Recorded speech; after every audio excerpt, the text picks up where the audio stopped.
Hopefully you can all see a title slide with a nice big ship on the left-hand side and a 17th century gentleman in a very impressive wig on the right-hand side.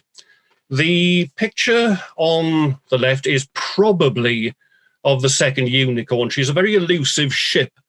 There are very few pictures that are even possibly of the second Unicorn, but this is a fair chance that this is her. And so this is the ship I'm going to be talking about today. She's a second rate, so she's in the second largest category of man of war in the 17th century Navy. Second rate had a very different meaning then to what it has now in terms of quality and so forth. She's built initially for 46 guns, large guns.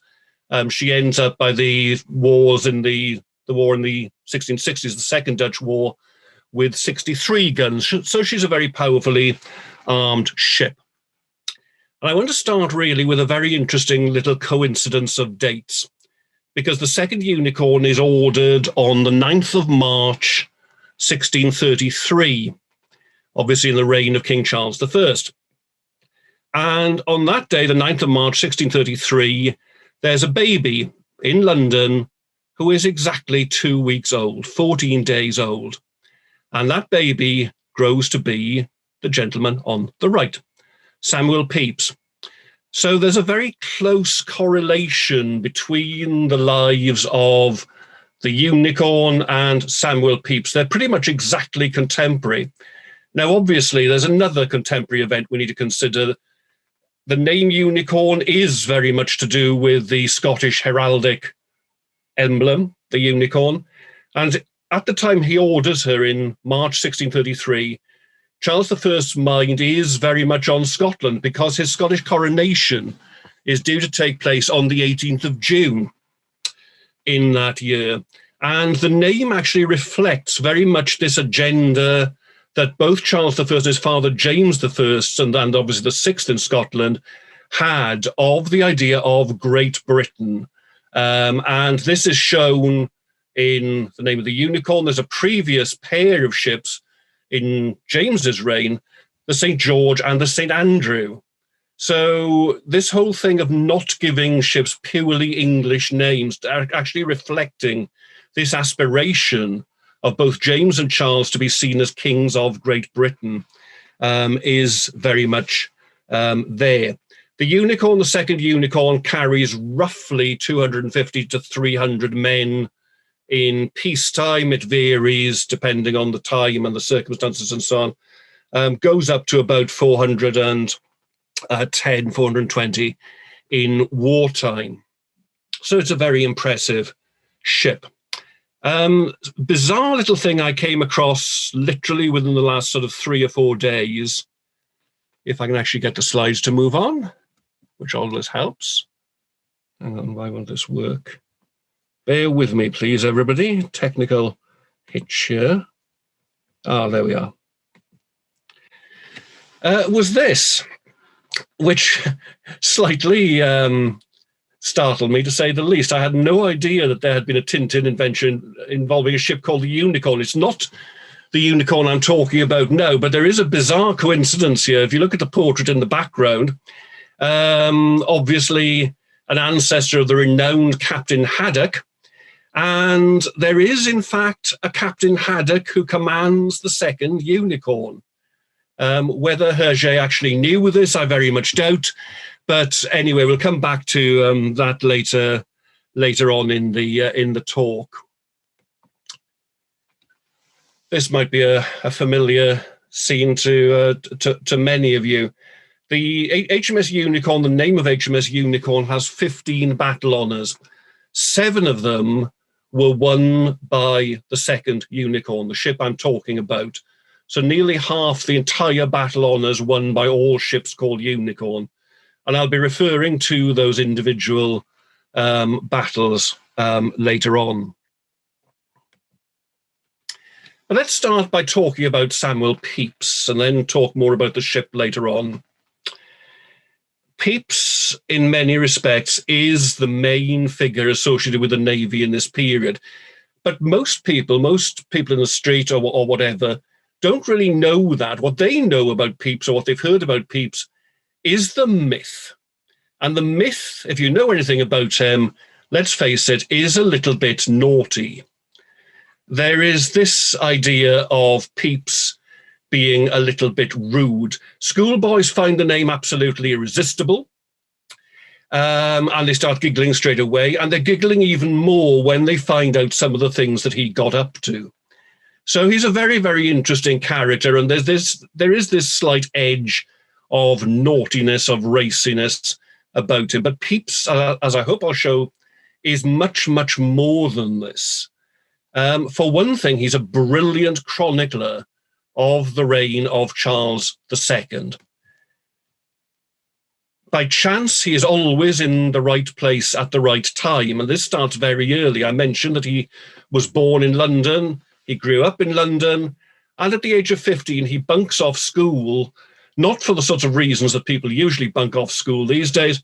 He bunks off school to go and watch the execution of King Charles I in Whitehall. So he's there at that particular moment. And from then on in, he has this knack of being in the right place at the right time when history is being made, and he writes about it. He chronicles it firsthand. The Great Fire of London, for example, in 1666, he's there, he describes it brilliantly. The plague in the previous year, very, very relevant at the moment. There have been lots of parallels drawn between the current situation and the plague in 1665. He again lives through that. He chronicles all of that. So, he is in the right place at the right time. This is his famous diary, which is in shorthand. It's preserved in the library that Pepys endowed and set up in his old college, Magdalen College, Cambridge. But as well as being in shorthand, the really naughty bits in it, because Pepys is absolutely brutally honest about chronicling everything he gets up to, literally everything. That's in a kind of a double code. He's got this bizarre mixture of a language which takes bits of various foreign languages. And so he adds that in as an additional layer of encryption, if you like, when he's talking about things that he doesn't want his wife to know about. Not that I think she'd have much interest in his diary particularly anyway, but there we are. But the diary is an extraordinary thing. And if you haven't read it or you haven't come across it, I can really, really recommend it. There are abridged editions. You can actually read it online. There's a website which gives the entire diary. Sections of it were dramatized not that long ago on Radio 4, with Chris Marshall taking the part of Pepys and so on. So he's still a very, very high profile character. Let's go through some of the key facts of his life. Born in 1633, as I said, he's the son of a tailor. Family roots very much in the part of the world that I'm in at the moment, the area around Huntingdonshire and the Fens. He marries in 1655. His wife was only 14. That's not considered particularly unusual or shocking at the time. He keeps the diary for 9.5 years. And 8.5 years. If only he'd kept it for longer, that would be brilliant. But he stops writing it on the 31st of May, 1669. And his connection with the Navy, for 13 years, he's the clerk of the Acts of the Navy Board, which is effectively secretary of the secondary body, if you like, that ran the Navy, the one that's dealing with the day-to-day administrative matters. 1673 to 9, he's secretary to the Admiralty, which is the senior body running the Navy. He then has a second stint, but this time in a much more elevated position as a French-style Minister of State. But he's very much a Renaissance man. He's not just involved in the Navy. He's a member of the Royal Society, becomes president of the Royal Society. He knows Newton, he knows Wren, he knows all these people. He's mingling in that sort of circle, as well as being involved with the Navy as his day job. He dies in 1703, and he's buried in the church that you can see in this picture, St Olave's in Hart Street in London. And up at the top right, you can see a female bust very close to the window. That is the memorial to his wife, Elizabeth, because she dies only a matter of months after he stops writing the diary in 1669. She dies very young, unfortunately, and he never marries again. Let's turn now to talk about Pepys's Navy, and I want to bring out several facets of the Navy in this period, which is obviously the context that the second unicorn fits into. If you've never seen some of the maritime art of this period, get on the National Maritime Museum website and take a look, because it is stunning. It's some of the best maritime art of any period, particularly thanks to the two Dutch painters who come over to Britain. They become naturalized, Willem van der Velde Senior and Junior. And here's a couple of examples of the sort of things that they paint. Now, it's unfortunate, of course, that, as I suggested earlier on, they don't paint the unicorn. But there we go. They certainly do paint a lot of the other ships of the Navy, and some very famous paintings indeed. You can see the one on the left, pardon me, is of a royal visit to the fleet in 1672. You can see Charles II's Royal Standard flying from the mainmast there. And on the right is a famous painting called The Resolution in a Gale. I would argue that this is a hugely important period in the history of the Royal Navy for all sorts of reasons. And I know there are one or two people also attending today who will agree with me, I hope, in that assessment. Apologies for the cough, by the way. It's not COVID, it's just a cough. The Navy, obviously, and British shipping generally to this day is very much associated with three ensigns, the red, white, and blue ensigns. That comes in during this period. That system is adopted during the 1650s, originally for the three squadrons of the fleet. Obviously, it's changed since then in terms of what the ensigns represent, but certainly the origins of the three ensigns are in this period. The so-called line of battle, probably the most famous tactic of the entire age of sail, is again adopted in the 1650s. Very simplistic looking version of it there. And if you think there's something wrong about the ensigns on the British ships, you would of course be entirely right. This was a Dutch movie made about 5 years ago.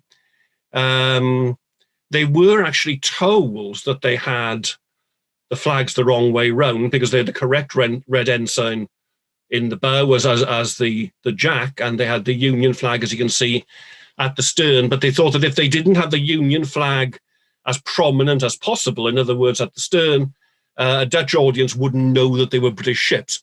So that's why this is actually a deliberate mistake by the filmmakers. But you can see the idea of the line of battle as a tactic there. It's the idea of the ships in a line ahead so you can maximize the firepower from the broadside. And this is why the Unicorn gets more and more guns over the years. So do all the other big ships of the Navy in this period. They get more and more guns fitted into them, crammed in, to try and improve their firepower. And that would have been the Unicorn's role in battle. She would have sat in the line of battle and used her broadside against the enemy ships opposite. It's also a very important period in the history of ship design.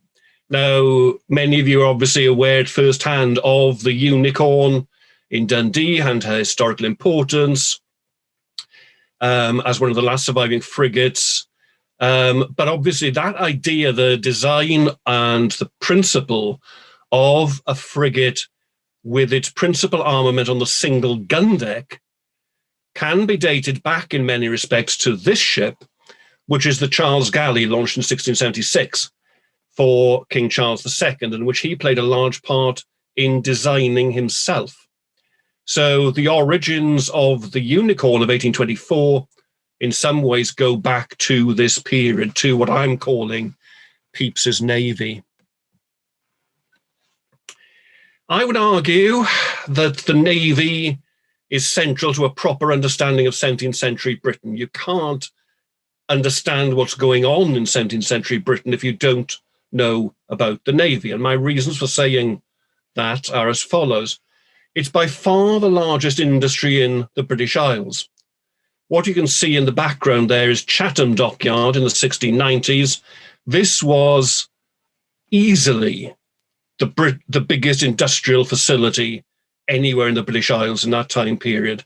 It's got 1,500 plus men working there, and the mills, the largest of the mills, which later become the dark satanic mills, obviously, that are around in this period, have got probably a maximum workforce of about 50.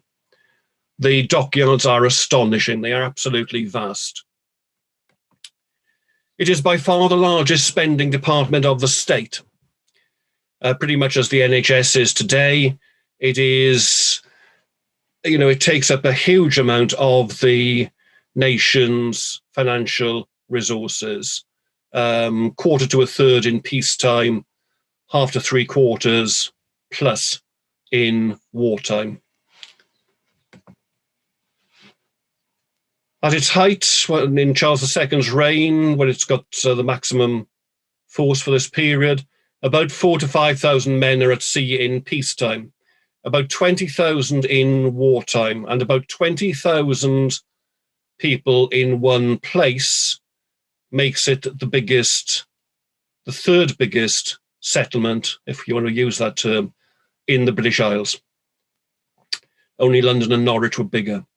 So again, in terms of manpower, it is a phenomenal thing. It is a phenomenal force. And the organization of it, for a large part of the period, was very much to do with Pepys. It was his remit to a considerable extent. It's easy to think that the Navy is based in the southeast of England on dockyards like Chatham and Portsmouth and so on. And to an extent, that's obviously true. But the Navy of this period did draw manpower, timber, and other resources from all parts of the British Isles. I'm obviously Welsh. Certainly there are Welsh officers, captains, seamen, Welsh timber. Same is true of Scotland. Same is true of Ireland during this period. It is very much a combined national effort, certainly in wartime. Couple of quick things about how the Navy was run. Officers during this period, a very, very interesting time in the development of the officer corps, if you want to use that term. At the Restoration in 1660, King Charles II has a problem. The Navy had been one of the bastions of Cromwell's Republic, of the Commonwealth, and a lot of its officers were thought to be Republican and religious fanatics, and there was a purging of some of them, but not all of them, because you want these men, you want veterans, you want experienced officers, but Charles also wants to bring in an element of unimpeachably loyal cavaliers. There are very, very few of them. So what do? You bring in younger sons of royalist, aristocratic and gentry families, and you give them commands of ships, in a nutshell. And it doesn't particularly matter if they've been to sea much or not at all before. So, for example, people like this gentleman, William Berkeley, who was one of the first generations of these so-called gentleman captains, gentleman officers. Very interesting individual indeed, Berkeley.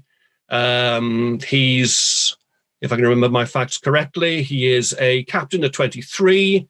He's a lieutenant at 23. He's a captain at 24. He's a rear admiral at 25. He's a knight of the realm and dead at the age of 26. So he has a phenomenally rapid career, and he wasn't unique. He is perhaps particularly notable, but he's not particularly unique.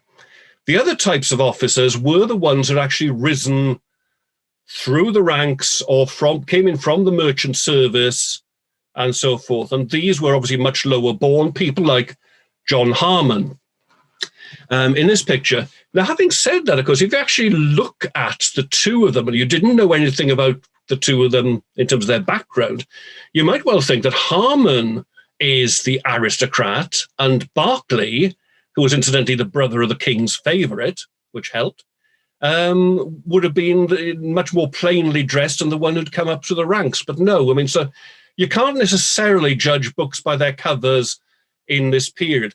Talking about books, of course, this whole conflict between the gentleman captains who might not have known very much about the sea and the tarpaulins, as they were called, the men who'd come up and did know a lot about the sea. A lot of potential conflict there.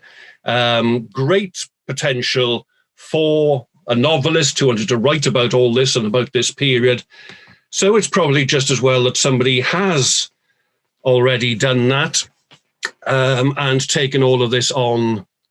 And that's not going to be the only bit of shameless advertising you're going to get today. Going to the lower deck, the recruitment of seamen. Now, if there's one enduring image of this that most people have got in relation to the sailing navy, it's the press gang. And the image of the press gang is very much, if you've ever seen the film Carry On Jack, you'll know exactly what I'm talking about. The idea of the press gang going into pubs often in inland towns, snatching unsuspecting young landlubbers, tearing them away from their sweethearts, taking them off to sea where they're going to live in hellish conditions for years on end. Well, there's an occasional element of truth in that much later on, about 100, 150 years after the period I'm talking about. But even then, it's hugely exaggerated. And there's been quite a controversial book that came out a few years ago, which suggests even in the Napoleonic Wars, pressed men made up only 16% of the Navy's manpower, the opposite of what you usually assume. And certainly in the period I'm talking about, the late 17th century, this is very much the case. The pressed men are generally a minority, and there's a very good reason for this. If you think about it, you go in and snatch an agricultural labourer, let's say, out of an inland pub, you put him aboard a ship, and a ship like the Second Unicorn is one of the most technologically advanced structures of any sort that exists in this period. There are cables, there are blocks, tackles, sails, all sorts of equipment. It is an incredibly technologically advanced thing, for want of a better word. And the last thing you want on something like that is a bunch of landlubbers who don't know what they're doing. They are literally going to be a disaster. If you can get them, what you want are skilled, experienced, veteran seamen. So the Navy always prefers volunteers. And it certainly did in the late 17th century. In peacetime, it is always manned entirely by volunteers. In wartime, a very large percentage consists of volunteers. So that's another myth I've exploded today, I'm afraid. What the Navy did. Well, there are things that navies have always done, like protecting one's own territory, in terms of protecting trade, and so on and so forth. I want to concentrate on just one aspect of this, which is the aspect of acquiring new territory, because some very important things happen in the reign of Charles II.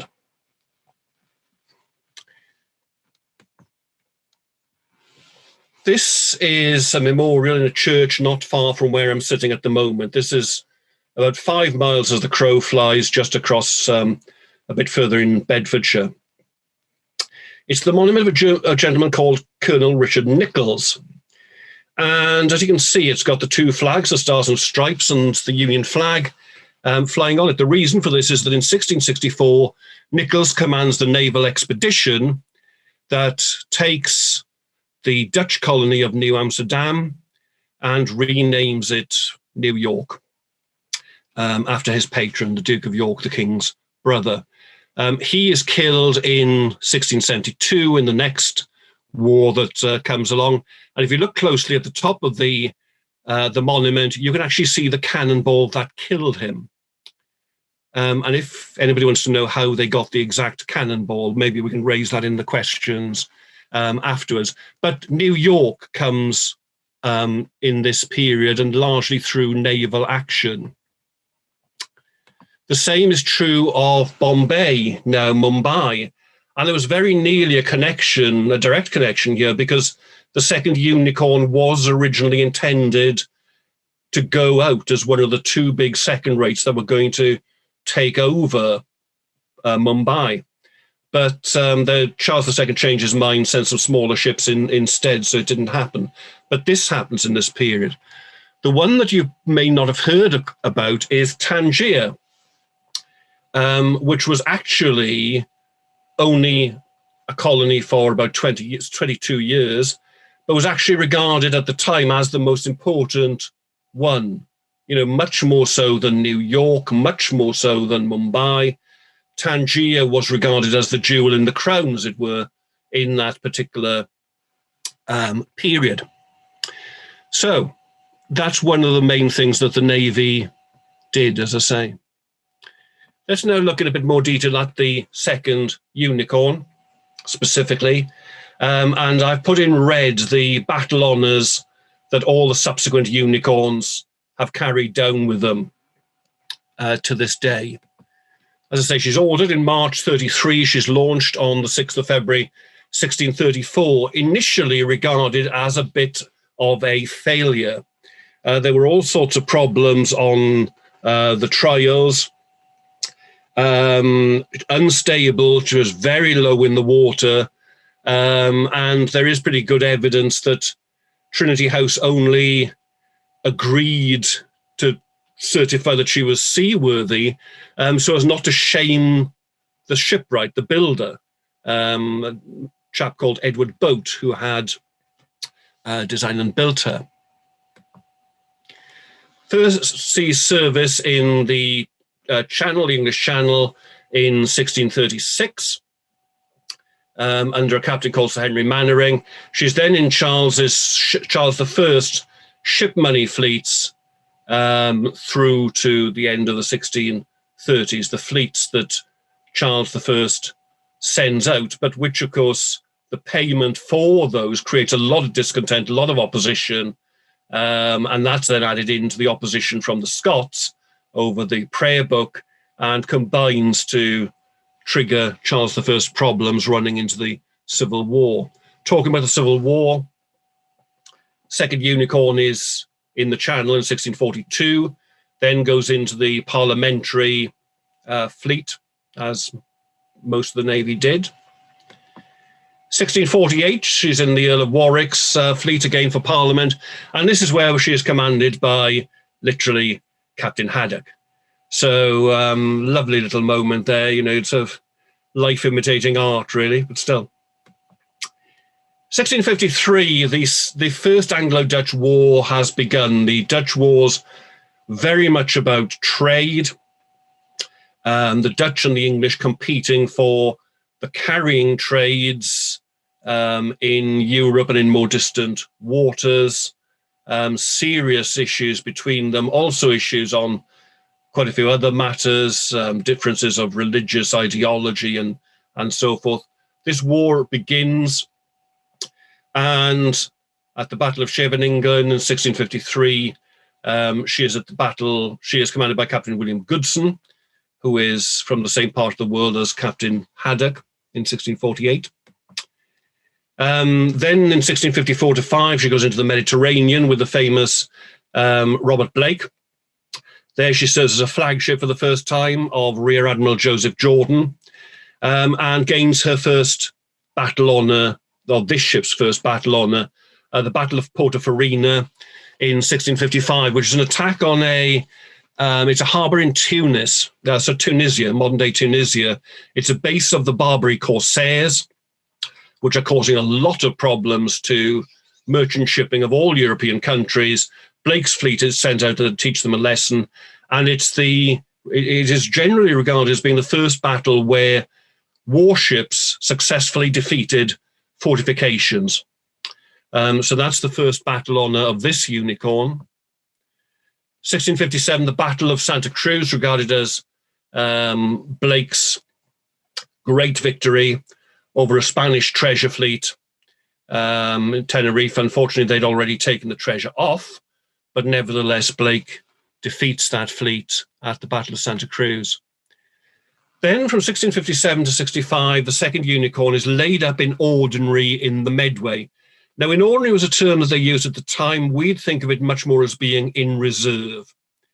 And this is what that period in the unicorn's career would have looked like. These are the ships laid up in ordinary in the Medway.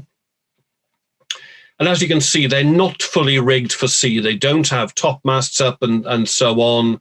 They have skeleton crews just for maintenance. And that was where the unicorn spent 7+ years around the restoration of Charles II. Now, in 1664, the Second Anglo-Dutch War begins, and the second unicorn goes to sea again.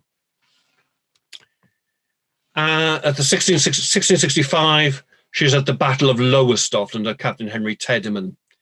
And the central incident of the Battle of Lowestoft is depicted in the picture on the right. It's where the Dutch flagship Eendracht blows up. Very, very suddenly, very dramatically, and it's a tremendous victory. The Dutch fleet is pursued back to their own coast, and the unicorn is part of that victorious fleet. In the following year, 1666, she takes part in the 4 days battle. Now, the battle honour is known as Orford Ness, but these days it's more generally known as the 4 days battle. And the very name tells you that this is an extraordinary event. It is the longest, hardest fought battle of the entire age of sail. There's nothing to compare with this. And you're talking about 100+ ships on each side. So you're talking about 200 ships or thereabouts spread over 10 to 20 miles of sea at any one time. It is extraordinary. The 4 days battle goes rather less well for the British, to say the least. And the very best you can regard it as is probably a losing draw. However, there is a bit of revenge a few weeks later in the St. James's Day fight, the next battle honour that the unicorn bears, where this time the Dutch are on the losing side and the unicorn is part of the winning side. But then in 1667, the decision is taken by Charles and his ministers to lay up the largest ships of the fleet. The unicorn is laid up in Chatham. Basically, they've run out of money. The Treasury is effectively bankrupt, certainly in terms of being able to send out another large fleet. And Charles and his ministers believe that a peace treaty is imminent. So why bother? They would protect the ships in the harbours with fortifications, and that would be it. You would just sort of wind down gradually until the peace treaty was signed. Unfortunately, nobody told the Dutch this, and the Dutch had other ideas. And the Dutch launch one of the most brilliant raids in naval history, which of course in turn turns into one of the most catastrophic British defeats. in history. There are people who would rank this up with the fall of Singapore in 1942 in terms of great British defeats. What the Dutch did, of course, sorry, I should have talked about this one a little bit earlier. Here's a scene in the 4 days battle on the gun deck and so forth.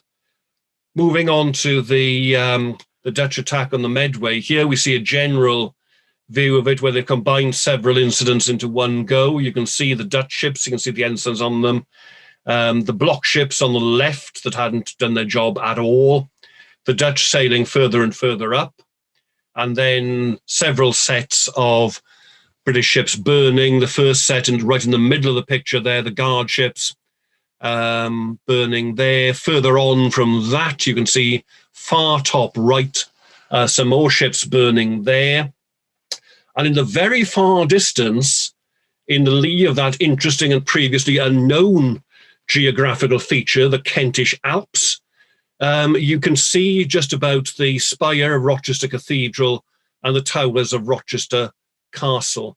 Now, this geography, it's worth remembering this because this ties in with where the Unicorn is during all of this. So Rochester right at the top.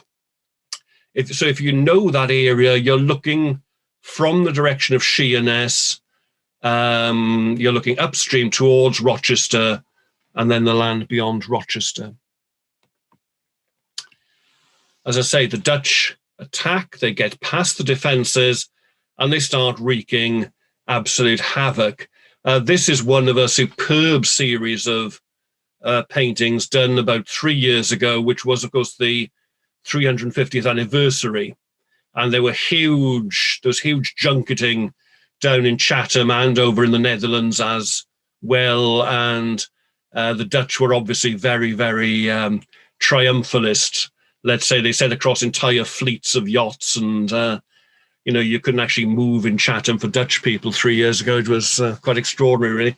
But they had a lot to celebrate because, let's face it, this is an extraordinary thing that they did. Most importantly, they captured the flagship, the ship that had brought Charles II back to England in 1660, that had been the flagship in the Second Anglo-Dutch War, the Royal Charles, named modestly after himself. They towed it back to the Netherlands, and you can still see the coat of arms from the stern of the Royal Charles. It's one of the prized exhibits at the Rijksmuseum in Amsterdam, and there it is on the right.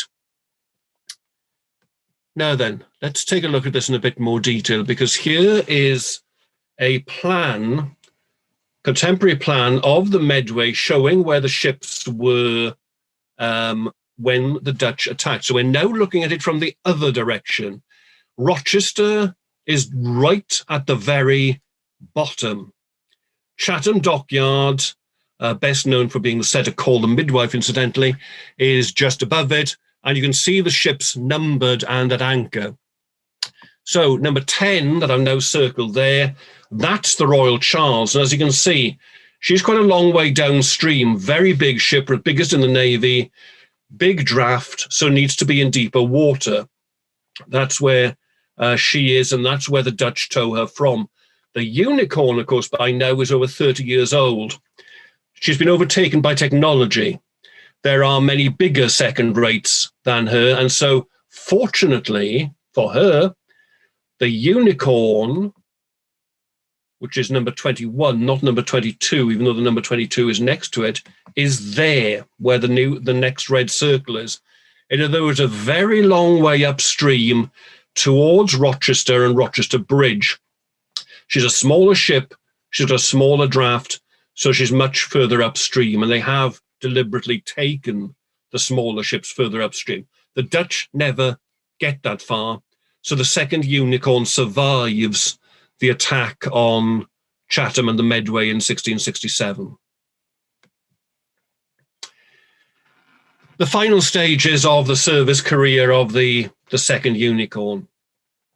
The Third Anglo-Dutch War breaks out in 1672, and the first great battle of that is the Battle of Sole Bay off the coast of East Anglia. The Unicorn is there, and that is the next battle on her. That again is one where the Dutch gain the upper hand. The most famous incident in that battle is when one of the flagships, the Royal James, is burned by a fire ship and destroyed. Next one, Schooneveld, 1673, battle honour from that. And this is the battle shown on the right in the painting, the Battle of the Texel in August 1673, the 11th of August. All of these battles, the Unicorn is there. But then that's the last of the Unicorn's wartime service. By now, she's clearly a very old ship, 40 years old, effectively. And as I say, she's been overtaken by modern trends for much bigger ships carrying many more guns. And the Unicorn is no longer really up to that standard. She has another spell of service in 1678, briefly in the English Channel, and then that's it for her service at sea. 1679, she becomes a guard ship at Chatham, so ironically, would have been trying to prevent another attack of the sort we'd seen in 1667, but is never called upon. There isn't another conflict which threatens the ships at Chatham at all. And on the 27th of January, 1688, the second Unicorn is sold for breaking up for £308. The cost of building her, if I remember correctly, was a bit over £8,000. So that's what you call depreciation. But that was the career of the second Unicorn, over 50 years. So a tremendous period of service to the Navy. As I say, 7 battle honours, which again, is an extraordinary record, and it shows the frequency and intensity of the battles during the wars of this period, particularly during the Anglo-Dutch Wars. And as I've suggested, the service life of the Unicorn does parallel, to a considerable extent, the life and the career of Samuel Pepys. So there's no doubt that she's an absolutely integral part of what I decided to call Mr. Pepys's Navy for the purposes of this talk. And on that note, ladies and gentlemen, I shall conclude with yet more blatant commercialism, because if you want to find out more about the Navy of this period, there are a couple of books that I could recommend. But thank you very much for your attention, and I hope that you've enjoyed it. Thank you.